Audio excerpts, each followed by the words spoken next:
Magandang umaga, tanghali, hapon, gabi sa zodiac sign ng Capricorn with the earth elements. Lola Baby nagpapakilala po. Hi, Ann. So, bibigyan ko po kayo ng reading, ha? Okay.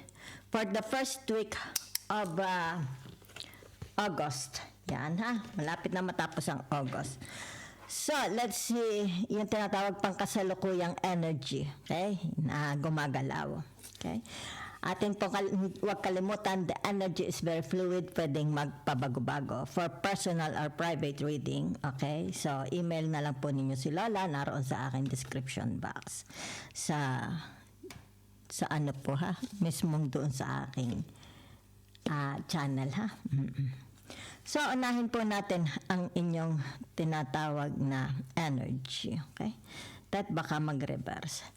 La la la la la la la la la la la la la. Aking hinati dahil para hindi hirap ako magsiyapol. So lalabas ko lang, ha. Tinignan ko lang kung hindi reverse. Ay mahirap. Ayoko reverse. La la la la la la la la la la la la la la. So ito is sa lab. Sandali para kita nyo. Okay. Yan na. Sa lab, sandali nakapatong ari. Tunay naman. Yan, ha. Itong unang energy, yan, para kita, sandali. Yan. Yan, ha, okay. Itong unang energy is para sa love, marriage, single, okay? Yan, divorce, or mga byudo-byuda, okay? Itong sunod is a family, friends, others, okay? At ito naman ay work, career, finances, money. La la la la la la la. La la la. At ito naman is a health, 'di ba? Okay. Yan, ito health, yan, ha. At ito namang huli, sandali para kasi. La la la la la la la. Ito naman ay tingnan natin kung may success, okay? At ito naman is kung may forever, okay? So, tingnan naman natin. Sandali lang, ha? La, la, la, la, la, la. Hindi ko po pinipili. Sabi ng iba, kung ano makita, pinipili. Wag. Siyempre, pagka pinili ko, ibig sabihin, basahin ko daw siya. Diba? Yan. Para kita nyo. Okay? So, hiwalay mo na rin dalawang ari. Babae ako na makasalanan. Punta muna tayo sa inyong love, okay? Marriage, single, widowed, kung anong pa man yan, okay? So, ibig sabihin nito, okay? Sino ka binabasaan ko? Nalimutan ko. Capricorn! Yan. Okay? It's like narinig the world and the strength, okay? Ibig sabihin nito, katatagan sa inyong sarili, di ba? Katapangan ng iyong sarili. Kung ano ito pinaninindigan ninyo, di ba? It's like, ikaw ang gumagawa ng kapalaran mo, di ba? It's like, hawak mo ang iyong buhay, di ba? Kung gusto mo mag-asawa, kung gusto mong manatiling single, di ba? Kung tinatawag, if you are already in a relationship, nasa iyo. Ikaw ang may hawak kung ito is magtatagal, okay? Ito yung tinatawag paninindigan mo, 'di ba? Yan. Kaya the will and fortune and the strength. So let's see. Yan, ha.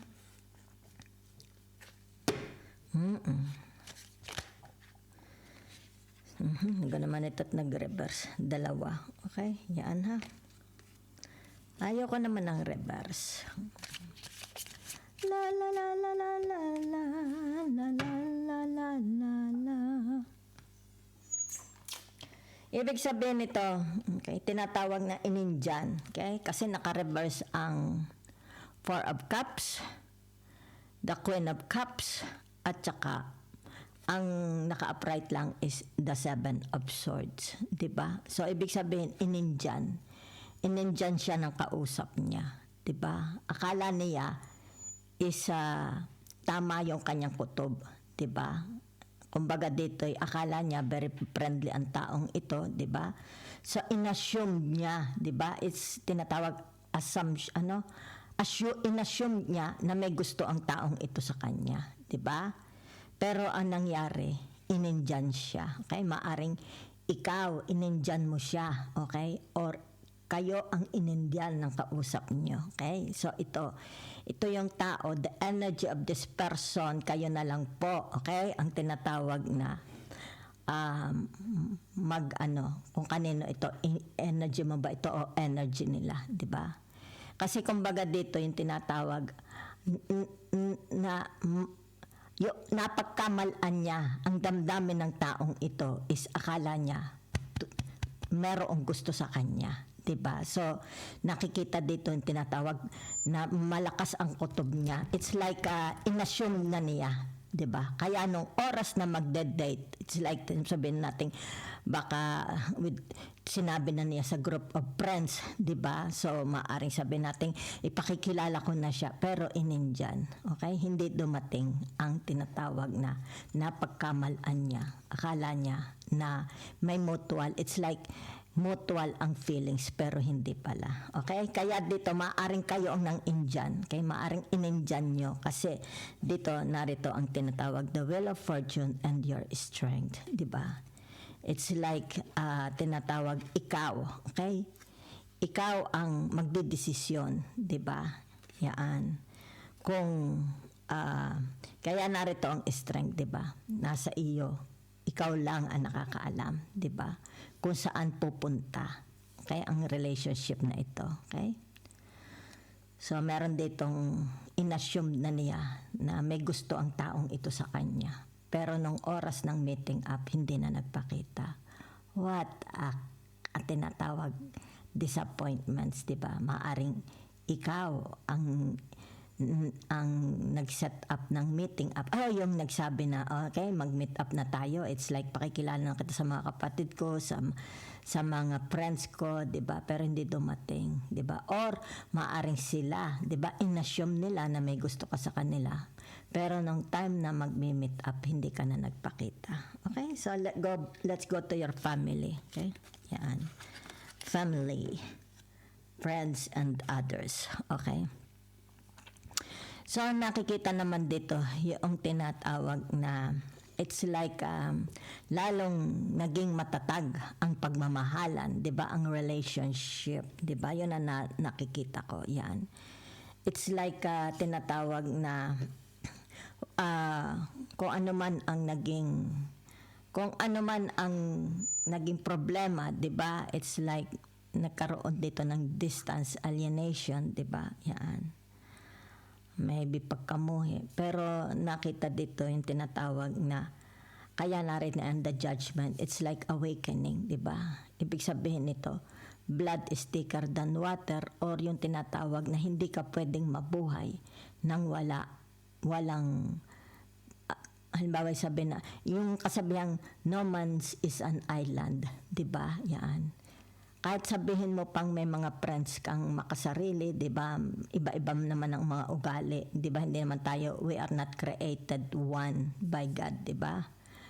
Kumbaga dito napaka-boring naman kung pare-parehong ugali, 'di ba? Kumbaga dito hindi lahat ng mga friends mo, kamag-anak mo, kapatid mo, kapamilya mo the same, 'di ba?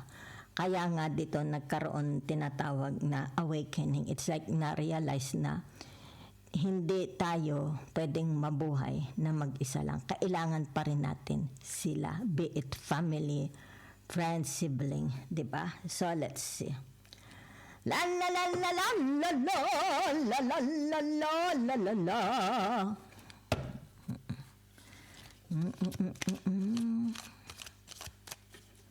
Maaari sabihin na natin nagkaroon ng dayaan, di ba? Maaring humantong pa sa baranggayan o di ba? Samaan ng loob, di ba? So nagkaroon ng awakening. Yan. Maaring kayo, di ba? It's like na-awaken ka. Sabi mo hindi pala pwedeng mabuhay nang ikaw lang mag-isa, walang iba, di ba? Kailangan din natin ang tinatawag friends, family, 'di ba? Yeah, in times of sorrows, needs, 'di ba? Kahit hindi man ito financial, hindi man ito pag-ibig, iba pa rin, 'di ba? Ang meron kang matatakbuhan, malalapitan. Okay? Maaring awakening mo ito or awakening nila, 'di ba? Maaring napagtanto-tanto nila, 'di ba? Na kumbaga dito nung nawala ka sa buhay nila, 'di ba? Na-realize nila ang how important you are to them, 'di ba? Ganun din the same with you. Kumbaga dito na-realize mo, 'di ba, na how important they are to you, 'di ba? So, yan, narito ang the Eight of Coins, pinagtagpi-tagpi. Narito yung tinatawag na it's like, yan ha, kita mo ito, 'di ba? Okay, yan. May mananahe. So, pag sinabi mo mananahe, sabi mo naman baka tinatawag occupation ng tao na ito. Since narito pa tayo sa tinatawag family, friends, others. So, ibig sabihin, pinagtatagpi-tagpi. Diba? Yan. It's like, halimbawa, mga litrato. Diba? Kasi ito na. Yan ha. Yan. Narito ang the Hermit and the Four of Coins. Yan. So, tumugma dito. Diba? It's like tinatawag na relationship is tinatawag na kailangan magkaroon ng katatagan. Okay? Yan. Katatagan. Katatagan ng relationship mo sa kanila or sa iyo. Or nila sa iyo. Diba? Yan.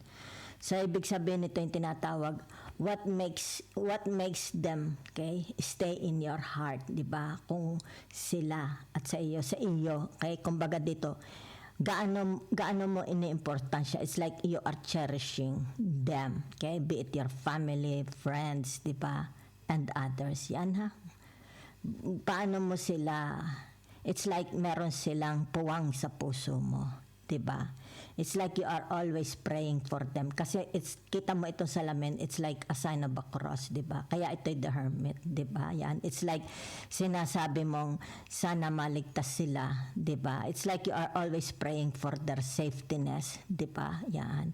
So, kaya dito nakikita mo, pinagtatagpi-tagpi. Okay? It's like mananahi. Yan ha? It's like, ito yung mga taong, it's like, halimbawa sabihin na natin, the memories of the past, di ba? Yan. Yan ha. Kumbaga, memorable. It's like, para itong ikinukumpara mo sa isang ginto, di ba? Na very, very important, di ba? Kumbaga dito yung tinatawag pagpapahalaga, di ba? Yan o. Paano mo sila pinahahalagahan, di ba? Ganon din sila. Paano nila pinahahalagahan ang relationship ninyo sa inyo, di ba? It's like pinagtatagpi-tagpi, pinagsasama-sama, especially the memories, yung mga pinagsamahan, di ba? And they are also praying so hard for your safetyness, di ba? Ito yung tinatawag, you are always remembered by their hearts, sa kanilang puso. Hindi ka na matatanggal. So, the same story, ganun ka rin, di ba? Paano mo sila kinikip-kip sa puso mo, di ba? Yan. So, let's go to your work, career, finance, money. Okay? La, la, la, la, la. So, meron dito tinatawag halimbawa, diba? Work, career, finances, money. It's like yung money ninyo is nag-improve, diba? Yung career ninyo is tinatawag ditong pumapagaspas, diba? Yung finances ninyo, ibig sabihin pumapagaspas. So, maaaring sabihin natin tapos na ang problema mo. Tapos na ang loan mo, ang mortgages mo, diba? Yan yung mga tinatawag na problema mo, especially when it comes to money. Okay? Wala na po. So, ibig sabihin nito, tinatawag na mukhang wala ka ng problema. Okay? Yan. Pumapagaspas na. It's like nag-enjoy na itong taong ito sa kanyang buhay.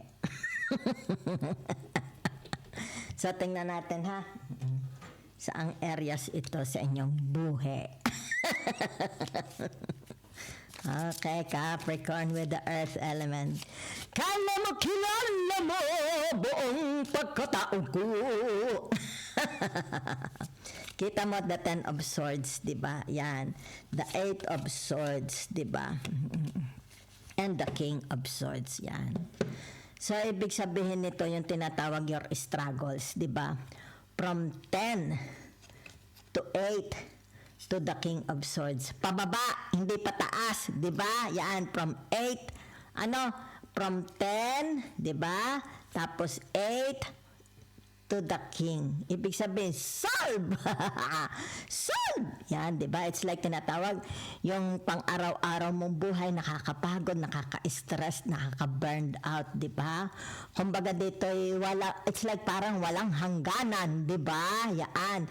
Pera man ito, career man ito, di ba? Utang man ito, di ba? Kung ano mang klase kagaya ng binanggit ko dito, kasi narito pumapagaspas na.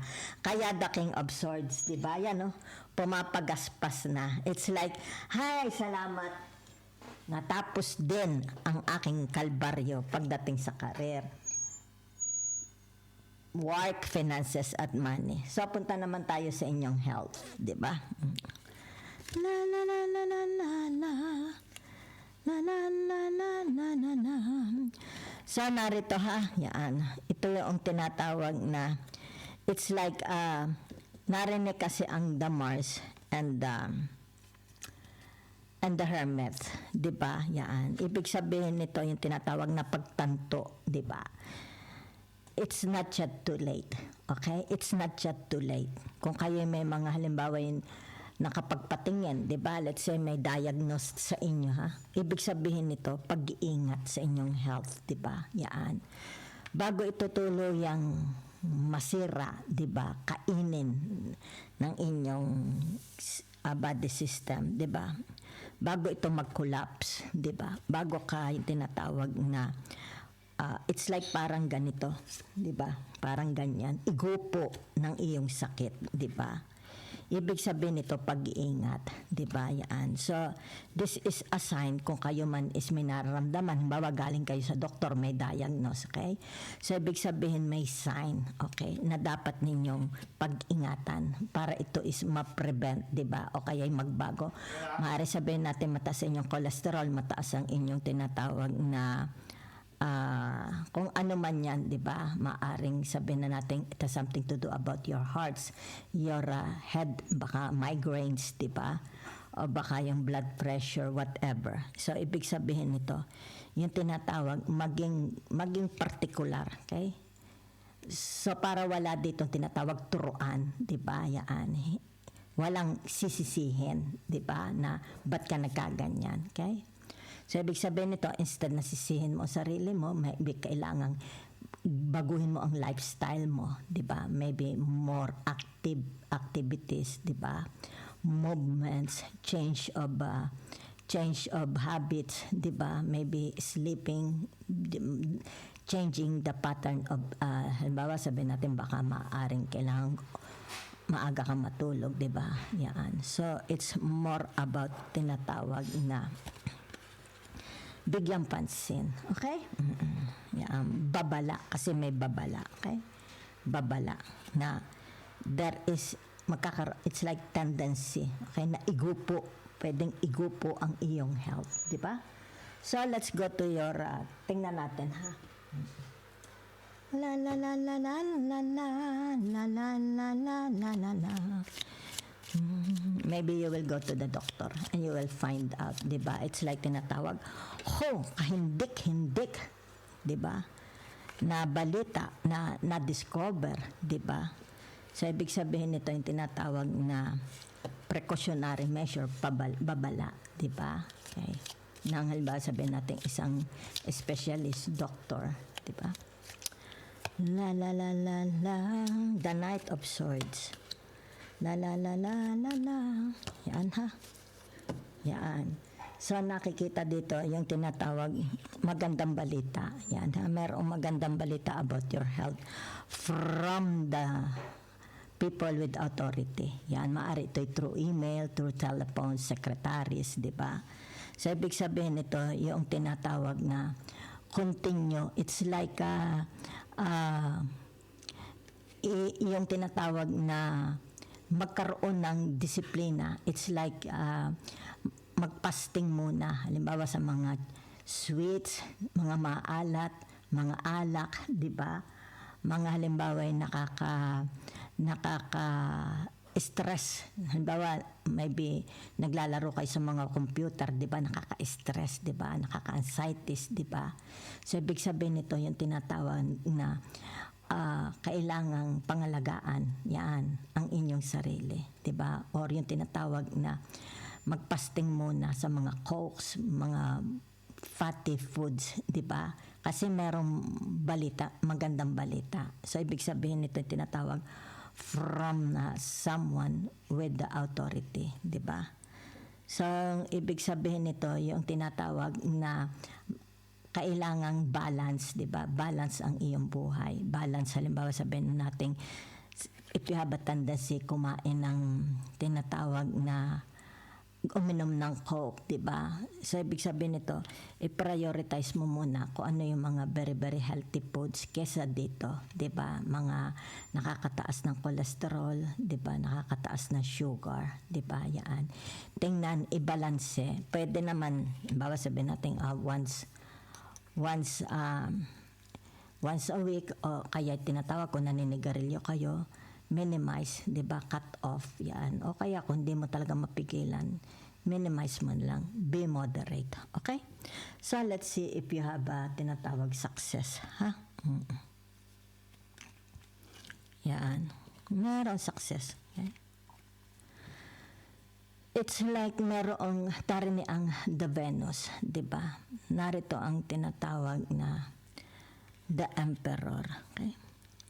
So, ang nakikita ko dito, it's like ikaw ang mamamahala, di ba? Say, sabihin na nating properties ng magulang mo, business ng magulang mo, o ikaw ang, halimbawa, sabihin na nating mamamahala ng isang posisyon, di ba? Yaan. So, pwede rin naman ito yung tinatawag na nag-iisip ka, kung ikaw is matandang Capricorn, nag-iisip ka sino ang magta-take over lahat ng mga properties mo, okay? Kung ito halimbawa yung magulang mo, di ba, nag-iisip sila. Kaya it's like tinatawag na ikaw ang pinag-iisipan nila para ikaw mag-handle. Halimbawa ng lahat ng properties, di ba, o kaya ng bahay, o kaya ng halimbawa trabaho, di ba? So, maaaring sabihin na natin, itong taong ito is tinatawag na full of experience, di ba? Kumbaga dito, maaaring ikaw is maging candidate to become a CEO, di ba? Something like that ng isang kumpanya. Kung kayo nag-aral, di ba? Kung halimbawa sabihin natin matagal na kayo nagtatrabaho doon, di ba? Kandidato kayo para makuha ang posisyon na ito. Okay? So, ibig sabihin nito yung tinatawag, hindi, kahit matanda ka na, di ba, it's like you know kung paano mo alagaan ang iyong sarili, di ba, para magtagal ang buhay mo. So, that's what we are talking about success. It's not only about pamemera, o ganun din sa pag-aasawa. Maaaring sabihin na natin, matanda ka na bago mag-asawa, di ba? Yan. So, kung halimbawa matanda ka na makakapag-asawa, ibig sabihin nito, makakapag-asawa ka pa ng mas bata sa iyo. Okay? Oo. Yan ang nakikita ko. Yan ha. So, tingnan naman natin. Okay? Ang tinatawag na forever. Okay? So, narito ang the sun, narito ang tinatawag the lovers. Okay? So, meron pong tinatawag nagkakagusto sa inyo, kaya na mas bata. Yan, mas bata sa inyo. Okay? Pero nakikita dito, it's like soulmate kayo. But, ibig sabihin nito yung tinatawag na pag-iisipan mo itong mabuti. Okay? Yan. Kung talagang kayo na nga, it's like you will pray to God, di ba? Kung talagang kayo na nga para sa isa't isa, okay? So that's it I see for you. Ibig sabihin na forever na ikaw is gaganda ang buhay, ang finances, the flow of money, finances, di ba? Forever na wala maganda ang relationship mo sa ibang tao, sa relatives, di ba? Forever na tinatawag na your work, ito ang magdadala sa iyo sa tinatawag na security, okay? Solid foundation, di ba? Yan. So, nakikita ko dito yung tinatawag na you are very, very forgiving. It's like the past is gone, di ba? Very, very forgivable kayo. Kung ano man, kung bawa, let's say, sabihin natin may mga bad experience kayo from many, many years from the past, di ba? It's like aalisin mo na ito sa sistema mo, okay? Nakakabigat. So, ibig sabihin nito, get ready because somebody will enter, papasok sa inyong buhay at ito ang tinatawag na soulmate niyo.